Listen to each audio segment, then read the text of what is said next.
Even though a police officer had come to visit my house, I wasn't particularly flustered because the person I was talking to was a familiar face. But I was wrong. My heart rate skyrocketed when I heard the words of the police officer, Susan. Your wife is under arrest on suspicion of fraud. Please let me interrogate her right away. Quote. When he said that, he pushed aside my attempts to stop him by saying, "Wait a minute," and forced his way into the house. Then he made a serious declaration. The victims who say they were victims of fraud say they will forgive them if the damage is returned. Can you compensate me for the 1 million yen in damages right away? I can't compensate you for 1 million yen right away. Quote. Seemingly unsatisfied with my answer, Susan said to the spirit, "Then I'll take your wife with me. I can't forgive someone who tricks you with their words and takes your money for nothing." Quote. At first, the more I heard his story, the more strange it felt. Was it really my wife who committed the fraud? She's been in the hospital for 2 years. Wait, isn't your wife working for a major company like Winner? Quote. After hearing Sumiko's story, my suspicions gradually grew. My name is Nakayama Yuta. I'm a company employee in my 30s. I'm a hard worker, but I can't seem to immerse myself in my work. My family consists of my wife Miki and my son, Shida, who is in the 3rd grade of elementary school, but Miki has been hospitalized for the past 2 years due to poor health. I've always believed that Miki's condition will improve, so I finish work on time and spend my time on housework and childcare. After 2 years, I've gotten used to this lifestyle, and I've been able to do laundry and cook while also helping Shida with his homework.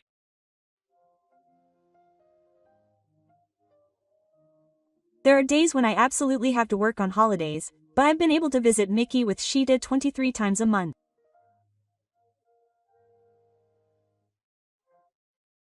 I used to think mostly about wanting Miki to get better soon, but recently I've been troubled by something else. I feel like there's something ominous going on around my house. One day, I stopped by the supermarket on my way home from work, and when I got home, I saw a man dressed as a police officer hanging around nearby. Good evening. Are you on patrol? Did something happen? When I called out to him, the policeman seemed surprised, as if he hadn't noticed the person behind him. When I apologized for speaking to him out of the blue and asked him what was going on, he took out his notebook and began to speak in a low voice. Actually, there have been a series of reports of suspicious people around here. Adults wearing sunglasses and masks have been talking to children, so please be careful. If you see anyone suspicious, please contact us. He said this as he put away his notebook with his photo and the name Sumi Mitsuhiko written on it. According to him, there seems to be a dangerous person hanging around here. I'll have to be careful of Shota when I get home. While I was thinking about this, Sumiko bowed to me and left. I met a police officer earlier, and it seems like there have been suspicious people hanging around recently, so Shota should be careful too. When I got home and was arranging the ingredients to warn Shota, I heard a silly reply from Shota, who was doing his homework. He's gradually becoming more like a boy, but he's also started to ignore what people say, which worries me. I asked him in surprise, wondering if he was listening properly, but then my mind suddenly became occupied with something else. I'm sorry, Shota. I forgot to press the timer button on the rice cooker this morning. I'm going to cook it now, so please give it a bath first today. Quote. I hurriedly opened the lid of the rice cooker, but the steam rising in my face made me want to scrub it off. This time, it was Shota who said in a surprised voice, "Dad, calm down. I did it because the rice wasn't cooked yet. And the laundry is different, so don't make me repeat it over and over again, just remember it once. At work, people say he's great for doing the housework and childcare all by himself, but in reality, Shota is many times more reliable. It's probably because he's such a son that he can somehow manage even without Mickey. If mom doesn't come home soon, Shota will be in trouble, I said in surprise, and Shota pursed his lips tightly. It's okay, though, because I'll help him with the things he doesn't like. Mom needs to get better first. And even when mom gets back, I'll be the one to take care of the housework. Shota said this with tears in his eyes and a frown on his face. Shota believes that Mickey's illness and hospitalization were caused by his own trouble. When he went to visit Mickey, she had completely lost her energy due to the side effects of the medicine, and there was a day when she repeatedly abused Shota in front of Shota. It's hard for mom if Shota isn't a good boy. Apparently, Shota was scolded by Mickey for saying this before Mickey's illness was discovered, and that exchange seems to have left a strong impression on him. That's why he has made a strong vow not to cause trouble for his mother again. Let's go to mom's this weekend too. Mom is looking forward to seeing Shota, who has become good at studying. Now, let's finish our homework quickly after eating dinner. He said this in a cheerful voice, and it seems that he was happy to see Mickey. Shota jumped up and down with joy, and helped prepare dinner. A week passed in the blink of an eye, and the day arrived when he went to see Mickey. Shota, who has been in a good mood since morning, is excited and says he will buy his mother's favorite cheesecake before going. I don't think his mother can eat anything too heavy. Well, if she says she doesn't want it, Shota will eat it for her. After such an exchange, Shota buys a popular cheesecake from the souvenir shop at the station and visits her in the hospital room. Mickey seemed to be in relatively good shape that day, but she has a worried expression on her face. I asked her about it while Shota was in the bathroom. It wasn't about her health, so I was relieved, but the content of the call was something bad about her. I've been getting silent phone calls lately. They don't give their names, but the phone is definitely connected. Sometimes it stays connected for about 5 minutes. That's creepy. In fact, there are police officers patrolling around my neighborhood, and they say there's a suspicious person hanging around. What a dangerous world we live in. Whether I watch the news or check social media, all I hear is bad information. I hope Mickey gets better soon and can live a peaceful life again, but I guess there's no end to worrying in these times. Still, the silent phone calls must be mentally draining. I haven't consulted the police yet. There's no direct harm done, and I don't think they'll go to the hospital to do anything to harm me. What are you talking about? It'll be too late if something happens. That's right. I'll consult the police who patrol the area around my house. While we were talking, Shota came back. It was finally time for Shota to visit me, which he was looking forward to. We decided to end our troubled conversation here and dine on some delicious cheesecake. The following week, when I got home from work, Tsukemichi was patrolling. I thought it would be a good time to consult him about the silent phone calls, but Tsukemichi was deep in conversation with Shota. Awari-san, thank you for your hard work at work. Shota, have you finished your homework? I've already finished it. I just got back from playing with my friends. I nodded vigorously at Shota's answer, and then faced Tsukemichi. I'm at work, excuse me. Actually, I'm worried about something, so could you give me a moment? Of course, that's fine. Is something wrong? There's nothing more reassuring than knowing that someone who can protect us is nearby. However, I don't want Shota to hear what we're talking about. Shota is already worried about things. If he finds out that MI is getting silent phone calls, he'll probably have a hard time concentrating on his studies and daily life. Shota, can you go home and warm this up? No, I don't want to. I want to hear what you have to say too. This has nothing to do with Shota, so hurry up and get inside. I'll warm up the rice I bought. I asked Shota, but he wouldn't listen. Sumiko, who sensed my urge, came to my rescue. Shota, you can help around the house too. That's great. However, Shota isn't so young that he'll be manipulated by such childish words. I didn't want to keep him here when he was busy, so I said goodbye and tried to leave, but he said, I'm around here every day, so please come talk to me again anytime. I thanked Sumi-san for that, and waved goodbye to him along with Shota. When I returned home and had dinner with Shota, Shota talked to me while stuffing his mouth with food. Osan is such a nice guy. Oh, he has a tough job protecting the town, so I should be grateful.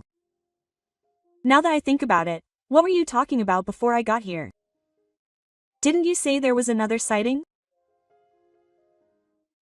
Remembering how Shota was talking to Sumimitsu with a serious look on his face, I casually decided to visit him. However, Shota's answer clouded my mind.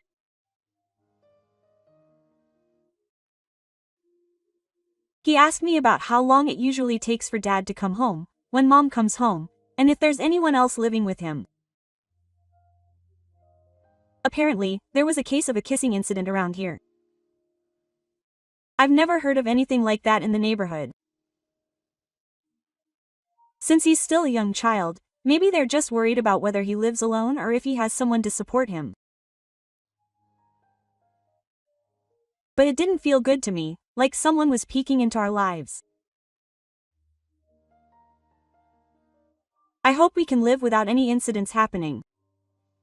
Also, Shota, you shouldn't be so quick to talk about your family's information to other people, so put him under house arrest.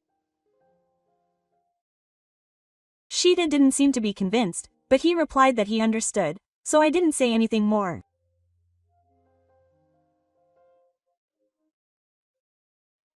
About a month later, I was getting ready to go visit Shita and Mickey when the intercom rang. I thought it was a door-to-door salesman or something since we don't usually get any customers, but when I looked at the monitor, there was Sumiko. Quote, "Thank you for coming so early in the morning. Is something wrong?" I greeted Sumiko as I opened the front door.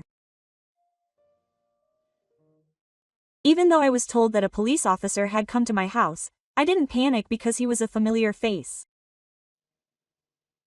But I was wrong.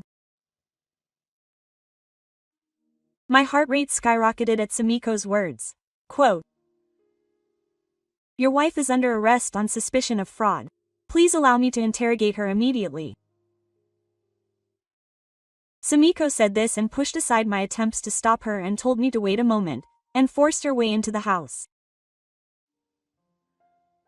"Can I hear what you have to say? I have children, so please do it at the front door." I lowered my voice so that Shita, who was staying at home, wouldn't hear, but Sabachi-san ignored that and went straight into the living room.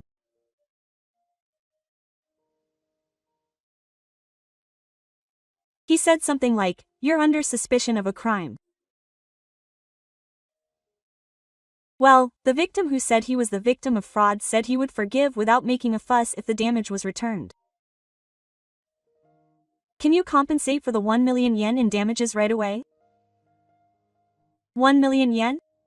Why would that happen? It's impossible right away. I said that without knowing why. In fact, if I were to try to pay for the living expenses of 2 people plus the cost of treatment for my period every year with just 1 horsepower, I would have almost no savings. When my wife was working, we had more than enough savings, but now we're almost out of them. Then I'll take my wife with me. I can't forgive someone who uses clever words and an overbearing attitude to deceive the socially vulnerable and take their money. When I heard Subachi-san's story, I felt something was off because it didn't match up with the image of Mickey at all. Was it really my wife who committed the fraud? She's been in the hospital for 2 years. His wife must be working for a major company called Katsutashi. My suspicions gradually grew as I listened to Sumiko's story. I wonder how Sumiko knew where Mickey used to work. It's not impossible that Shota told him, but he probably doesn't know what kind of company Katsutashi is, and he couldn't even give a clear answer about where Mickey used to work, so it had even become a joke.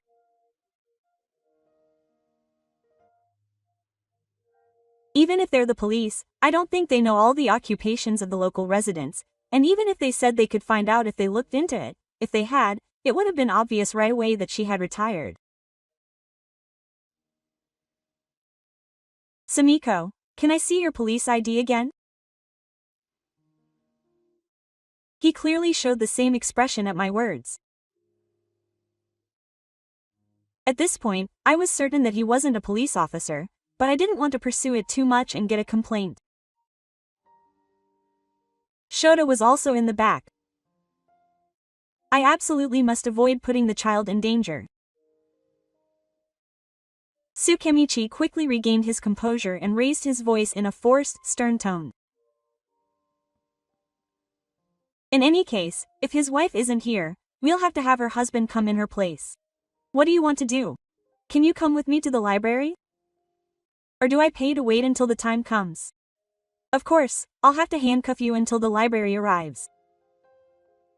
Looking outside from the front door, there was no police car parked there. They were certainly holding handcuffs, but they didn't feel substantial and looked a bit shabby. They were probably just toys you could buy at a store. I couldn't pay them, and I didn't know what they might do to me if they took me away. I grabbed my smartphone and pretended to be scared to ask Sumiko. I have someone in my family who has money to spare, so could I ask them to transfer the money to me right away? Then Shota and I wouldn't have to leave and would be living here. Sumiko thought about it for a moment and nodded, saying that was fine. But I want you to make a phone call here. If you find a way to escape, we'll have to call for backup. Quote. Thank you, I said, opening the phone book app as an example. I wanted to call the police, but I knew they would listen to what I was saying, and Sumiko was watching my hands carefully. So I decided to contact a smart friend who was a lawyer. I was in frequent contact with him, and he knew that Mickey was voting, and he often came to visit me. Please, answer the phone. My request must have been heard, because the other party picked up the phone while it was still raining. Sorry. This is sudden, but could you lend me about 1 million yen? I'll definitely pay it back. He asked me worriedly what was going on, and I continued talking. Apparently, Mickey committed fraud by going to the homes of elderly people and stealing their money. It seems that if I pay the 1 million yen right away, it will be over. Please. Hey. But Mickey-san, please. The police are in the house right now, and they said that if I live in the house, it would be better to do so. It must have seemed strange, but that's fine. When I interrupted him and continued explaining, he seemed to be able to get me to agree. After confirming again that I was at home, he told me to wait and that he would transfer the money right away, and hung up. It looks like the money issue will be resolved. I'll pay you right away. When I told Sumiko-san this, he nodded in satisfaction. Then please transfer the money to the account I will tell you now. It would be a problem for me to help with something like this, so once I confirm the payment, I will not show myself. Sumiko said this and handed me a note with the transfer details written on it and headed to the front door. When I opened the front door, I heard a loud shout coming from the room. Mom would never do such a thing. You are a liar. He must have been listening in. Shida glared at Sumiko, his shoulders shaking. Sumiko seemed surprised by the intense anger, but quickly regained his composure when he thought the other person was a child. Shida, I understand how you want to think that. Mom is a criminal. If you do something bad, you have to pay for it. Reacting to the word criminal, Shida became even more aggressive and lashed out at Sumiko. Shut up. You are the criminal. The police will be called and you will be the one arrested. The neighbors, hearing Shida making a fuss at the front door, began to gather to see what was going on. The police were also there, so the number of yamas increased rapidly. Sumiko, who seemed flustered by the situation, tried to retreat for the time being by saying something random. At that moment, Shida immediately shouted, "That man is a bad person. Catch him!" The yamas immediately reacted to Shida's voice and stopped Sumiko for the time being. He tried to escape by shaking them off, so the residents began to apprehend him in earnest. Almost at the same time, a police car appeared. The real police had arrived. I felt relieved and my legs were about to give out, but I couldn't show my pathetic appearance while Shida was gathering his courage. I walked toward the person who had gotten out of the police car to explain the situation to the surroundings. After confirming my name, they told me that they had received a call from someone claiming to be your friend, so I told them what was going on. When I told them that my wife was suspected of fraud and that I had been told that I could pay them money to get away with a time bullet, the police officers shook their heads and said that was impossible. Recently, he was patrolling around my house, and since he had a police ID, I didn't suspect anything. When I said that, the police took the police ID from Sumiko. According to the police, it was a well-made police ID, but there was no one named Sumiko in our department. It was a scam pretending to be a police officer. The prostitute who was about to be taken to Sadakawa was desperately resisting. I was just following orders. I'm not the bad guy. Besides, his wife works for a major company, so she's rich. If you're rich, give some money to the poor.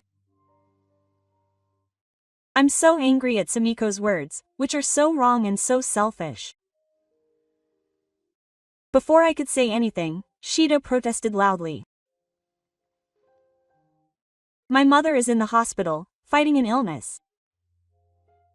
My father is working hard for my mother and me. Don't talk like you're the one suffering. Shida lumped everything together and my feelings piled up. The neighbors who had gathered agreed with him and gave him their support. Sumiko couldn't say anything back and got into the police car. It was a friend who called the police, and apparently he sensed from the tone of the phone that something serious was going on. He was a lawyer, so he told me what he thought would happen, and it seemed like the sook who had been using a fake name to impersonate the police would be able to get away with it. The police also contacted him later, and it seems that Sumiko was involved in other incidents in addition to this one. The silent phone calls he received during the trial were also from the sook, suggesting that something shady was going on. Furthermore, it seems that he is guilty of fraud, which is the act of deceiving people to gain illegal gains in property or assets. He also held seminars in groups to get people to pay him money, saying that he would invest and increase the money he collected. In reality, he hardly invested any of that money, and although he repaid about 10% of the principal as dividends, he apparently also lied and said that the investment had failed and then embezzled it. A qualification is required to manage other people's money, but of course he does not have that qualification. Furthermore, forging a police ID is also a crime. This is the kind of crime the sook has committed. I think he'll get a verdict if he takes into account what his lawyer friend and the police have to say. He did all that, so he needs to pay for his crimes. The most important thing is that Shota wasn't harmed. The police and the neighbors praised him, too. They said Shota did a great job against evil adults. Shota stuck to his sense of justice and fought against evil people. As a parent, it was a terrifying act, but Shota's way of life was something to be proud of.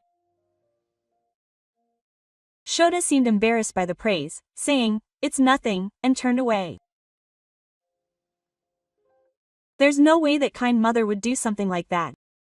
Dad thought so too, didn't he? Of course. Dad believes in both Mom and Shota. Shota smiled happily when he heard what I said. A lot has happened, but I'm glad nothing happened. When I asked Shota if he had finished his homework, Shota opened his eyes wide and hurriedly ran to his room. Oh no, I have a project to submit tomorrow. I sighed, but it was also true that I felt relieved that my normal life had returned. Later, the incident was covered in a small article in the local newspaper. The headline read, "Elementary school student's courage leads to capture of criminal." Mom, this is about me. Shota, who insisted on bringing a newspaper reporter to visit the hospital, apparently wanted to show Mickey this article at all costs. Of course, I had told Mickey, and the hospital has several newspapers, including local newspapers, so she must have seen them. However, Mickey went along with Shota, reacting as if she had never seen him before. What, is it really Shota? No way. It's true. Look, it says Nakayama Shota. Mickey reacted strongly and was surprised when Shota explained while pointing at the name. I watched the two of them with a smile and told Mickey what had happened at the time. Shota was really cool. My mom yelled at him not to do such a thing, so the criminal was scared. Oh, did Shota say that? You've grown up so well. Thank you. As Mickey stroked Shota's head while praising him, Shota had tears in his eyes for some reason. When Mickey asked what was wrong, Shota said in a small voice, "I'll make you the best boy and I'll do my best, so you won't cause any trouble for Mom, so please get better soon. Mom got sick because of me." Mickey gently hugged Shota, who was shedding tears as he said this.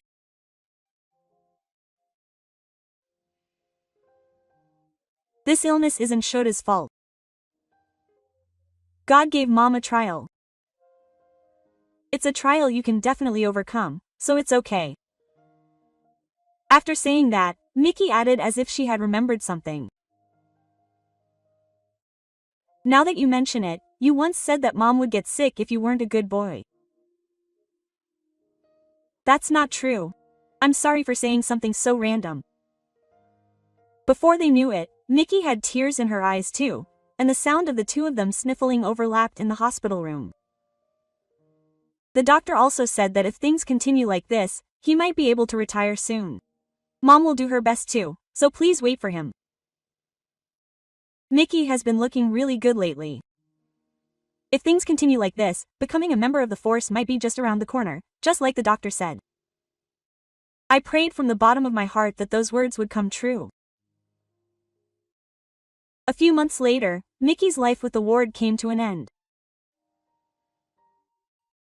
For a while, I wondered what would happen, but thanks to the doctor's diligent treatment and Mickey's efforts, she was able to lead a normal life. Today is Shota's first day of school. It's been a long time since Mickey and I went to see Shota at school. "Shota, you've grown a lot stronger." Just as Mickey said, Shota is standing in front of the blackboard with a dignified look. Today, the 3rd, we are supposed to present an essay on the theme of our dreams for the future. Now that I think about it, I saw him revising the content of his essay several times a few months ago. I usually check his homework, but he just wouldn't show me that essay, so today was the first time I asked him about it. My dream for the future is to be a police officer. I've caused a lot of trouble to my parents up until now, but from now on I won't cause any more trouble. I've been treated kindly by many people up until now, so I want to become a police officer as a way to repay them. There are many kind people around me, but I've had experiences that make me realize that not everyone in the world is like that. I want to act to protect the people I care about from such people. When I looked into it, I found that becoming a police officer isn't easy. But my mother taught me that I can definitely overcome any challenge. My mother had a serious illness herself, but she fought hard and was able to recover. I want to become an adult who doesn't give in to hardships, just like my mother. If something happens, I'll protect my parents. Both Mickey and I couldn't help but cry as Shota spoke loudly and passionately about his feelings. I vowed to become a great father who can protect my family.